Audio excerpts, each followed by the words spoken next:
for today. Awesome. Ross, take it away. Well, good morning, everybody. Wow, that's feedback. So today's presentation is on Mars, and Brad Cullen, K7 Bravo Tango Charlie, is going to give us a presentation, tell us what Mars is all about. So take it away, Brad. All right, I'll request to share my screen here. Yeah. There you go. It looks like it's working. Good deal. Just hit the full screen button. There we go. There you go. All right. Well, good morning, everybody, and thank you for the invitation. It's kind of fun to talk about things that you're interested in. And just a little background about myself is I've always been intrigued since a little boy in, at that time, walkie-talkies. Could never afford one. They were always expensive, but I admired them my entire life. And radios and gadgets have always been intrigued me. So my boys who are in their late 20s now said that, hey, these radios, these Baofungs are no longer to be able to be purchased on Amazon, and so we should pick some up. So that was the start of the journey. We picked up 3 Baofungs and we started playing with them. And then I found out you had to have a license in order to use them. Well, I'm not going to use something without a license. So I went and got my technician's license so I could talk on this radio. We did have them programmed for GMRS and FRS, but that isn't right either. So they're not using them now because they didn't take the test, even though they could probably pass them in a day. They didn't take the test, and so I'm the one that's following the ham radio journey, if you will. But it's always intrigued me. I'm not, even though I've been in sales my entire life, and I've been in industrial sales, selling tools to industry, it wasn't as though I was making a sale and leaving. It was a relationship where I was always helping somebody out, trying to get them out of a bind, if you will. And I'm not even though I'm a salesman, I'm a little shy in a few areas. I can talk to people like this. I can speak to a crowd of 200 without even thinking about it. But I don't like to sit and rag chew. I prefer to sit and listen, see how far I can reach and things like that. And so I want to do something. The reason we bought the radio is just so like we could all talk together. So I wanted to help the community. Well, the first place I turned was ARES. ARES is a county organization that supports the entire state.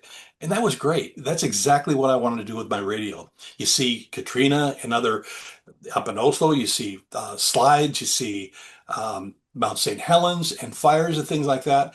And I wanted to be involved in if there was anything that happened in my community, that I would be able to support people that lived around me and live within the community. Well, ARES, they fit the bill.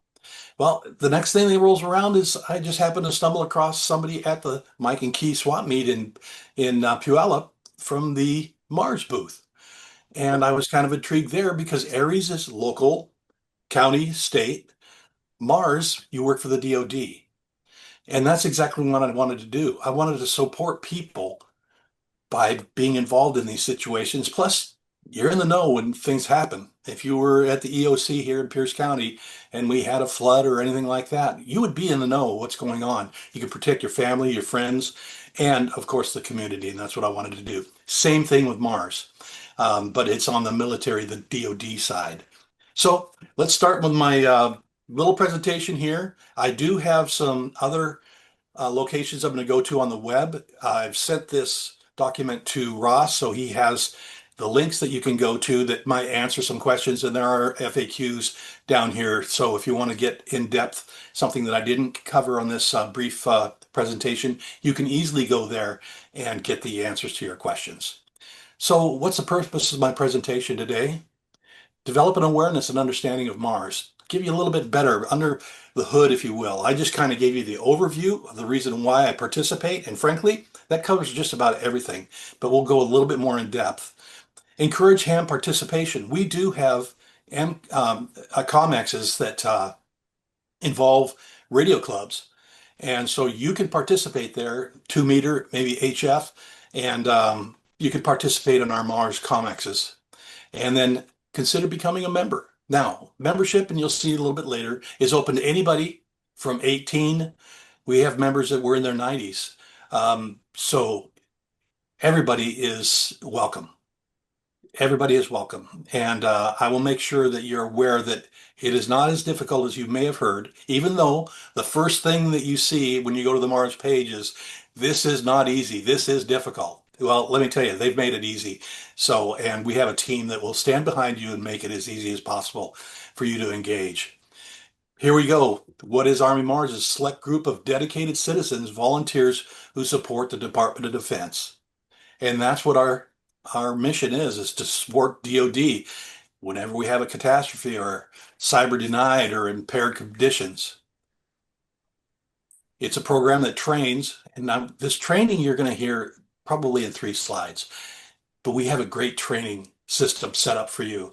And if you're concerned that this might be too much for you, if you may not be technically savvy on your computer, you are good on radios, I presume, because you're all a member of the club. But if you're not really sure how well you can do on the computer side of this, we have people that train you. And let me tell you, they have the patience that only a mother could have, I think. I mean, they are really patient with people, including myself when I first got going.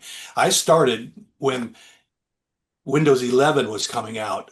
10 was the platform, 11 was coming out, and 11 was not the, there we go. The Windows 11 was not the same as 10. They've modified that and everything has been cleaned up, but that was really a challenge. But they stood by me. I mean, we spent hours on the phone working on my computer and getting it going because there was a few little glitches you had to change. Here we go. We're going to be preparing for an emergency. Provide contingency high frequency communication as tasked. We're going to be working with the DoD for the Army and the communication requirements. We provide communication support to civil authorities. We basically provide information so the people up above can make a sound decision. That's what we do. And it doesn't require you to be mobile. You can work right out of your house. You can utilize news, you can utilize the internet, you can utilize word of mouth, but you're going to get information that's going to feed back. They're going to consolidate all that information and make sound decisions. So that's why this is so important. Just at a small little level that we have out here in the Northwest to support the entire United States. Assist in effective normal communications under emergency conditions.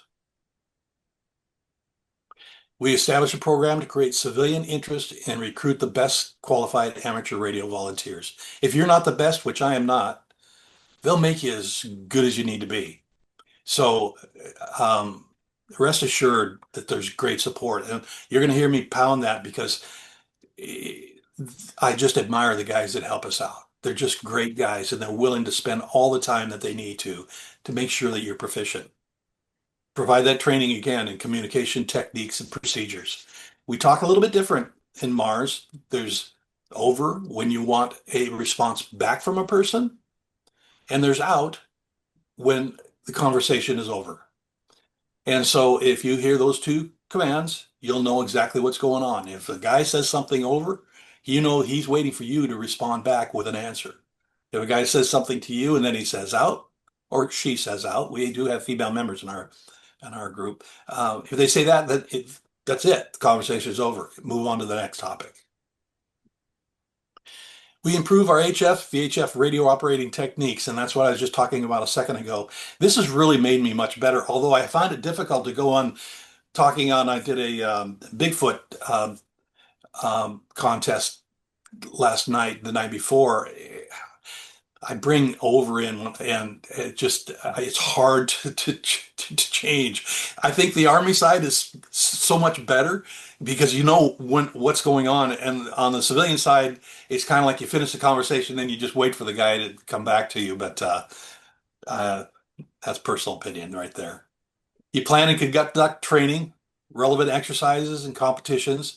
There's always something to do. We meet every day of the week, except I think one day on the weekends. But there are two nets every day, one at 7 a.m. and one at 7 p.m. And so there's a great opportunity for you to get on and practice your skills. And they're not very demanding. Basically, checking in is what you're doing. And then they'll send some documents over, encrypted services there online. Develop highly skilled volunteer personnel trained in radio communication techniques and procedures in order to support the military. This is really important. These are real world missions. What we're doing is we're practicing for possibly the worst that could come. And maybe, if not the worst, a bad situation. So we want to be there to be able to support the DoD and help them make good, sound decisions to protect the communities of the United States. So here's a little bit of history. Established in 25 as the Army Amateur Radio System, AARS, by the ARRL, excuse me. Then they provided comms to Civilian Conservation Corps. We all remember the CCC, at least I do. I never saw them at work. Of course, I wasn't born in the 30s, but I'm familiar with them. Then they suspended it at World War II. And then they reenacted it, the War Emergency Radio System on 2.5 meter. And then they became the WARES or ARES at the end of World War II, which is kind of interesting right there. Reborn in 1948 as the military affiliate, that's going to change, radio system for Army and Air Force. And active duty, in that case, it was active duty military only could use it. Navy, Marine Corps, Mars launched in 1962, and they functioned independently from the Air Force and Army. And in the wartime from 48 to 91, they basically, and I remember this and talking to a few guys in our club that, the Radio Club of Tacoma, that they used to work this, and soldiers in theater would come and patch phone calls to the States because it was so expensive to get that connection. And so that's what they did, and they did that through 91. And then from 91 to 2010, they kind of put us on the sidelines because it was redundant and satellites made it that way. Then in 2009, they named it Military Auxiliary Radio System. And then the Army, DoD discovered Mars again, capabilities and major contingencies. And so from 2010 on, it's been functioning in that capacity. And the Navy, Marine Corps, they disbanded in 2015. So now the only two left are Mars and Air Force Mars. So the Army and the Air Force. And we cooperate with each other. We are different. Of course, we're two different separate entities. We do work together, but they've got a different software platform than we do, and they do things a little bit differently, but it's very, very similar. When you get down to functions, the function is the same. How they get there, they utilize different software platforms and things like that. Mars is a DoD-sponsored program, as I mentioned, established as separately managed and operated program of the U.S. Army and Air Force. So, again, we're organized to train licensed amateur radio operators to support military communications. Again, we're training. We practice every day. We have COMEXs 4 times a year, and we're ready to go. We're assigned to the headquarters, and it's under a Network Enterprise Technology Command, NETCOM. And our headquarters is in Fort Huachuca, Arizona. And the gentleman that runs it, the Chief Army Mars, is Paul English. So he's the guy that's running the whole program. And then we have 10 areas throughout the United States, and we're in District 10. So here you go. This is how they're broken out. Number 1 is up in the Northeast, and number 10 is, our region is in, we include Idaho and Alaska. Now, on our networks, we talk to guys in Idaho, We do not get up to Alaska. That's really a tough reach up there. But down through the coast of Oregon, into we have a guy in Salem, and is it Great Falls, Idaho? Is that correct? We're down into Idaho, down by Boise in this area as well. So this is our region, and we're talking to these guys nightly. What are your benefits? Excellent initial entry, ongoing training. It is fun. I do enjoy it. You do radio net and comm exercises. You increase your competency and confidence in radio net operations. You have to perform network duties, but network duties are, you're basically performing the network similar to what you would do if you had a club net. It's the same thing, except you just use the military verbiage, and then you will send out a report at the end of the network that will list everybody that joined the network. And it's not real tough, but you do practice on that. And let me tell you, even doing this presentation, I mess up when I do those networks. I'll use out when I should have used over. I'll make little mistakes like that, and you're kind of going, really? I know better than this, but it happens. And you know what? Nobody cares. And before you do your first net, you've trained 2 or 3 times. There's a group of 3 guys that basically you're on a telephone and you say you're going to open up the net just like you would be if you're on your radio. You practice it. You have a little script that you go through, what you're going to ask for, who you're going to call, how you call people. And then these guys, they jump in and they say, yeah, this is Brad, K7BTC, although we have a different call sign. This is Brad. And then actually you just say your call sign and don't identify yourself. And they log it down and then they would send it out. But they critique them. They help that person get over that, this is the first time shakes and, a little bit concerned about how well I'll do on my first go round. But they practice with you. That's what's kind of cool. And the guys are nice. So they don't sit there and beat you. They're there to help you. And so that's why I really enjoy it. Continued service to the community. That's what I mentioned at the very beginning. I want to help the community should we ever be in a situation where the community needs help. I want to be in that position and utilize the skills that I have. What is the benefit to AMARS? And this is where we fill a role is we're highly trained radio operators, and you will be highly trained. You know your skill level right now. This will just move it up many of you are probably extremely proficient, much more than me. And you'll just fine tune that skill level, and they'll help you do that. Greater long haul national radio capability.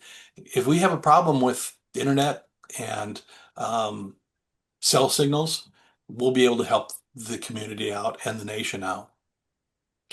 We have a great HF spectrum, and because we use the spectrum from probably 3 to 20 or more, we use the entire spectrum. Yes, your radio will need to be modified. You've heard of a Mars mod, and that's what it does. It allows you to just stretch your radio capabilities out. There is not a radio that I'm familiar with that cannot be modified. Most guys are into the 7300s and the Yaesus, Kenwoods, the standard radios that you currently use. I have some old Yaesus, 891 a guy is using, which is basically a portable, or the 857D, 2 portable radios. A guy is using those every night. So it goes the full range from those radios, but they are modified to be able to talk in the various frequencies that we recommend. We're not dependent on critical infrastructure, although we do depend quite a bit on the internet.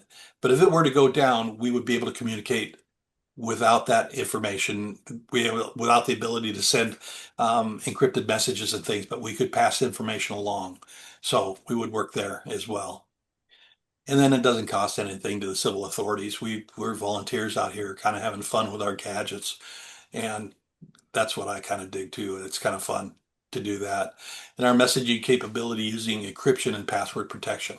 I think the hardest thing for me is to change encryption keys. We do it a few times a year, and you got to go through steps, and so the steps that you have to go through you don't remember, so you got to look at a sheet of paper and say, okay, I got to go, this one goes here, then this one goes here, and everything is cross-referenced and different documents and things like that. So they want to keep it secret. So that's the most difficult thing that I think that I have to go through. It sounds silly, but that's what it is.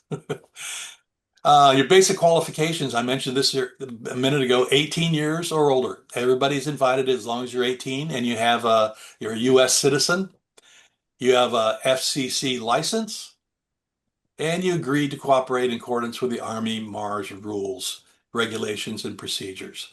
And that's basically being a good citizen and utilizing the proper terminology when you're working on the radio, and then able to pass a background check. So how do you join? I hope somebody here or a few of you say, yeah, I'd like to join that or try it out. Um, you got to meet those basic qualifications that I just went over. Unrestricted access to HF radio gear. So it's 100 watts. We use upper sideband, mil standard, which is basically you have to modify your radio. And you can send, like if you have an ICOM, you can send it to Kirkland, you can send it to HRO, Ham Radio Outlet in Oregon, or I bet you a buck there's somebody that you're sitting next to that probably could do that on his bench, his or her bench, and take care of that very easily. It's basically unsoldering a couple items and putting a jumper in there. It's relatively easy. I had a buddy of mine modify one of my radios. You're able to operate in all assigned MARS frequencies. Again, that's the modification. And submit an application via email to our headquarters. And that's this link right here, which I sent to Ross in a PDF form. You can copy that link down. I'm going to show you that in a second here, so you'll know exactly what it looks like and there won't be any questions. And then you'll have to pick either Army, which I would prefer you pick Army because you'll be working with me and I know the team and I know the people that can get you help. And these are good people. One of them was a IT manager for the Boeing company, and the other did IT for a major hamburger company based in Seattle that starts with a D, and they're very popular. So John Spady is there, and he'll help you out with all of your technical needs. God, I hate you. Did I say something wrong?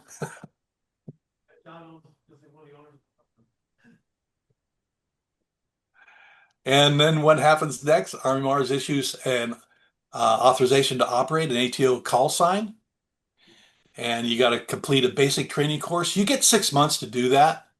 So they set your computers up, and then they want to make sure that you're able to set your computer up on your own. So they help you do it, but then they want you to make sure you can do it on your own.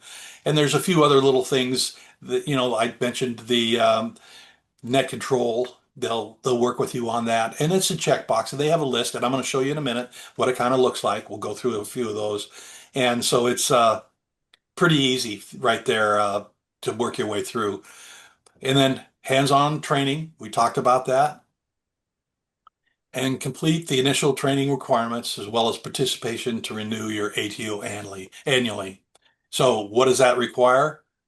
The requirements are you submit a monthly capabilities activity report. Okay, this is an hourly report. I put it on a spreadsheet. There are 3 lines on the report that you send in, and they basically tally up the total hours that you have for the month, and you send that in encrypted. That takes It used to take me 2 minutes, and now it takes me 30 seconds. And then you got to wait for your time on the net. You call in and say, I've got a message to send, traffic, and boom, you shoot it on out. Call your station, send your message, and then you send it on out. So there's a lot of that going on because people are submitting those reports, or they're going to ask for some information. Let's say they want to know about SeaTac. Is SeaTac working? Are they able to land planes there? You would fill out a little report. They send it to you in a strip. You'd fill it out. It populates a form. You fill that information out.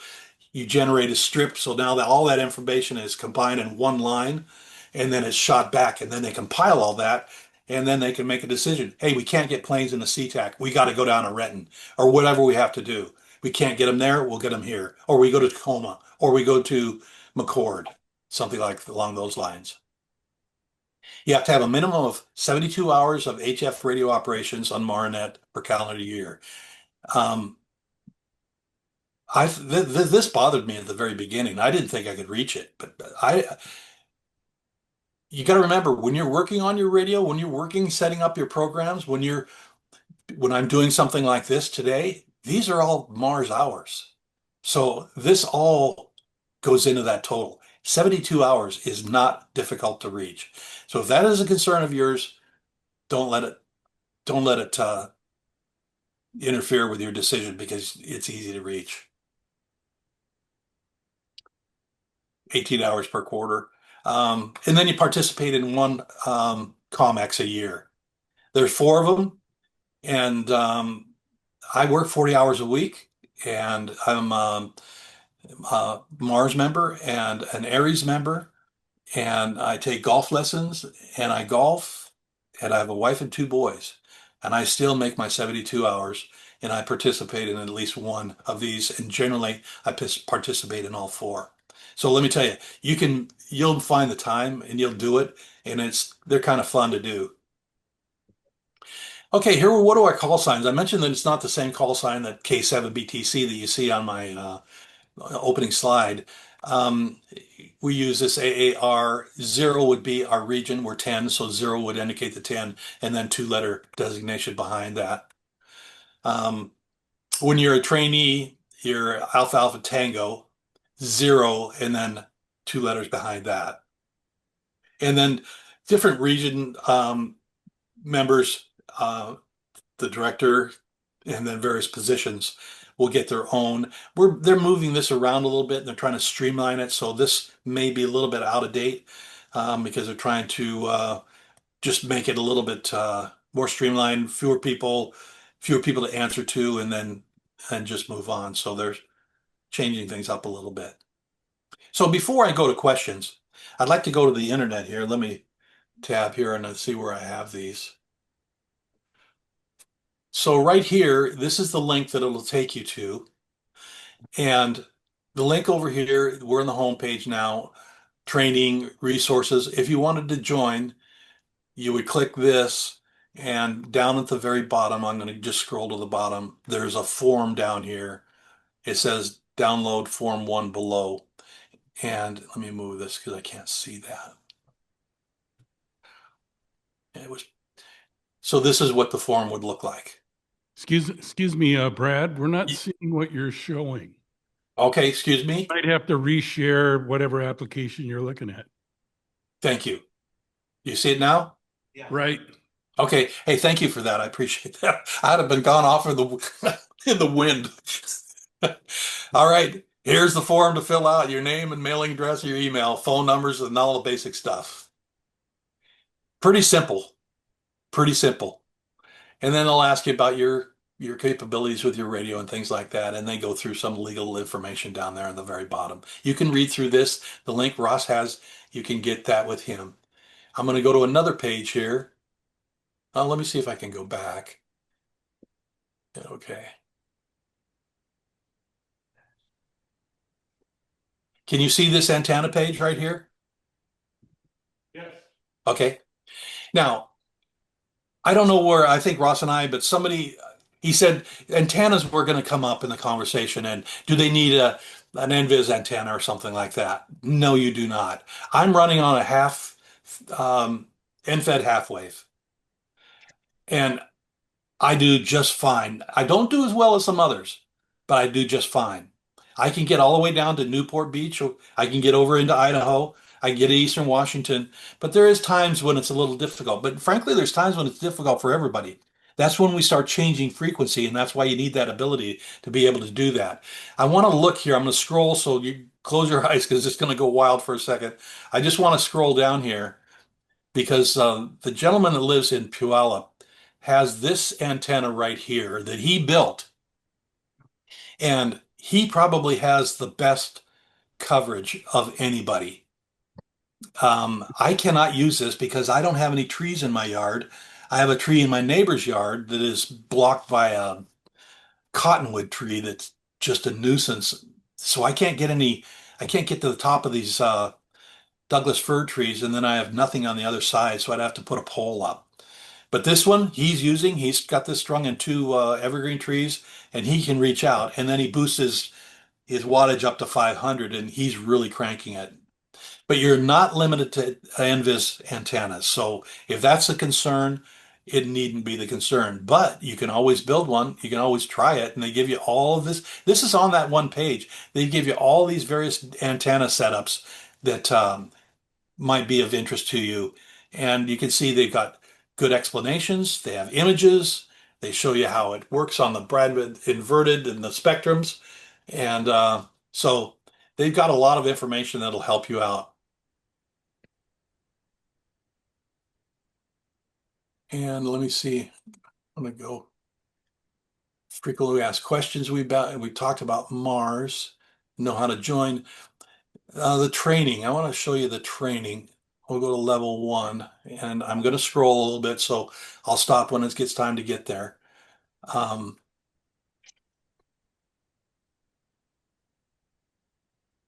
This is not the one I wanted to get to. There. So on that page, you go down here to training, and you can see all of these various documents that they help you with. I just got to see if there's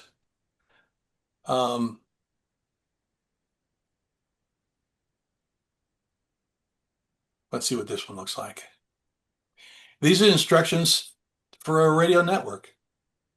So they go through, and this is the training for you, and then they'll tell you how to do it. You're going to determine your optimum frequency, and oftentimes we'll look at the various vocap reports and see which band would be best and recommend it. We generally start on 1, and then we say alternate band would be number 2. And then if we just don't have the good frequencies and we have a lot of static, a lot of weather, whatever it may be, sunspots, we also then go to FCC, which is basically a Zoom platform that we use. And but right here, they walk you right through this. So the first guy says his call sign, I'm under number 3 there. And then I would say my call sign, I'll use K7BTC with one routine. Now that routine may be my report of how many hours I had this month. Then somebody will say, okay, K7BTC, call your station, the person you want to send it to, and send your routine. And boom, you send it on out. Everybody waits, it sends. You ask the person, did you receive it? Roger, out, done. Yeah. So that's what it is right there.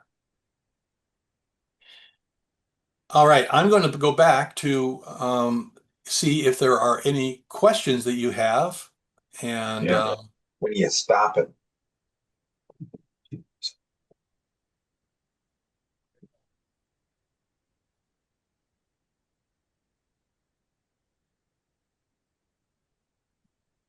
All right. Can you see that? Yeah. Questions?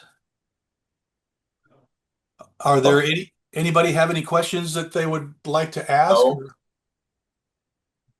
Yes. Yeah, this is Daniel K7WM. Dan, talk loud. It's not working today. Okay, this is Daniel K7WM. Are your districts the same as FEMA's districts? Would someone relay, please?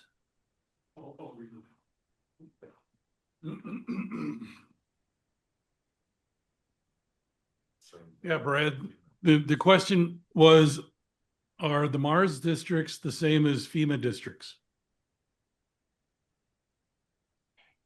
I do not know the answer to that question, but I would say they would be very similar, but I don't know the answer. Yeah. Yeah. Any other questions on the Zoom or in the room?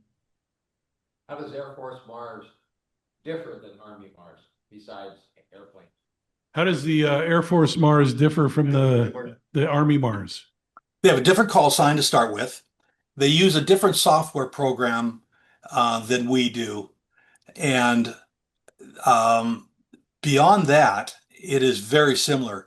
There, of course, if you have a preference for the Air Force, you can go there.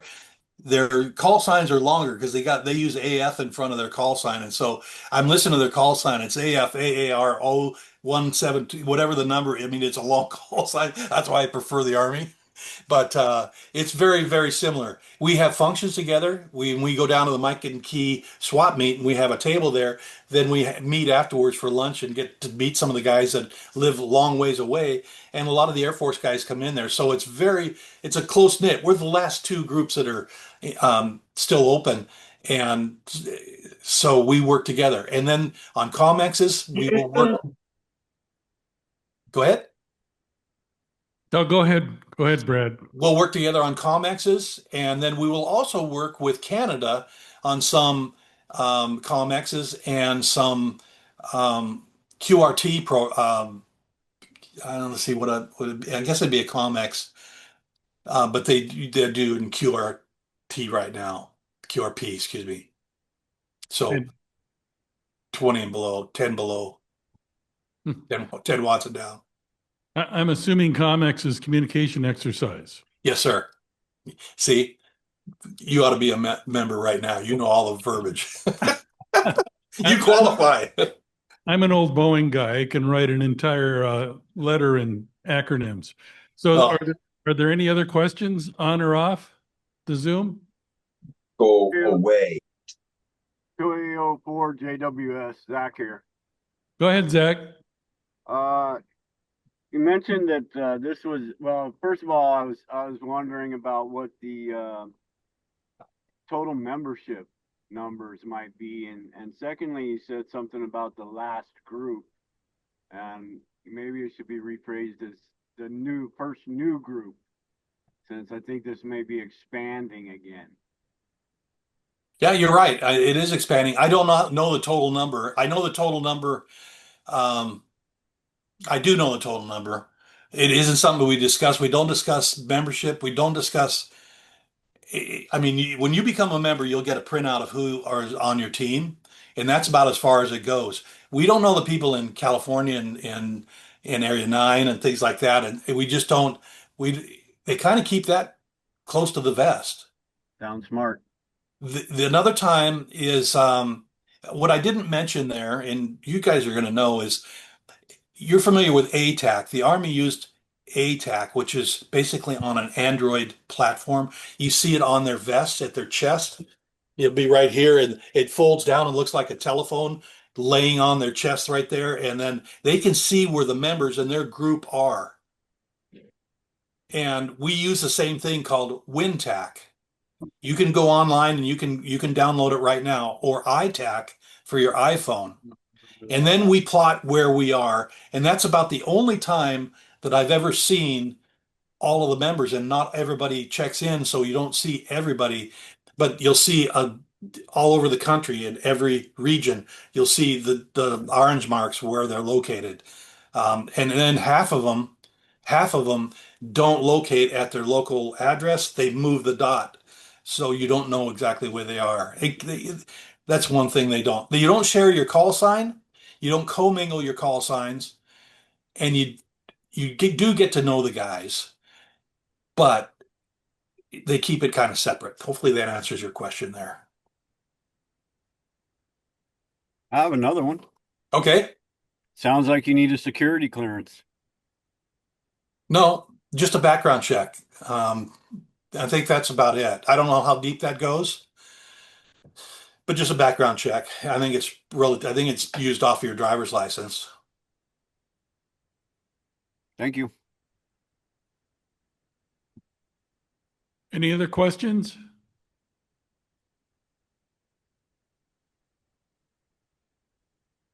Well, okay. Mike and Key wants to thank you very much, Brad, for your presentation. Go away.